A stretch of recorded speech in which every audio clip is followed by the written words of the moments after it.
আসসালামু আলাইকুম। ওয়ালাইকুম সালাম। আপনি আপনি সেই লোক না? ভেতরে আসুন। মা, আসসালামু আলাইকুম। ওয়ালাইকুম আসসালাম। আমি রাহাত। উনি বাবার লাগেজ নিয়ে এসেছিলেন। ও, আমি রান্না করছি। এই যে ও বাবা। এই গিফটটা আপনার জন্য। আমার জন্য গিফট কেন? এমনি। আপনি ভেবেছেন আজ আমার বিয়ে। তারিখ পিছিয়েছে।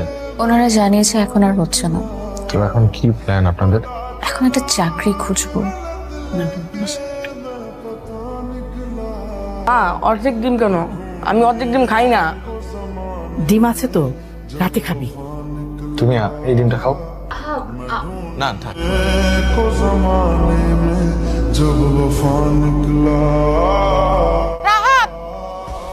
পেমেন্ট তুই তো আটটা বক রাত কি করবি? একের ক টাকা লাগবে।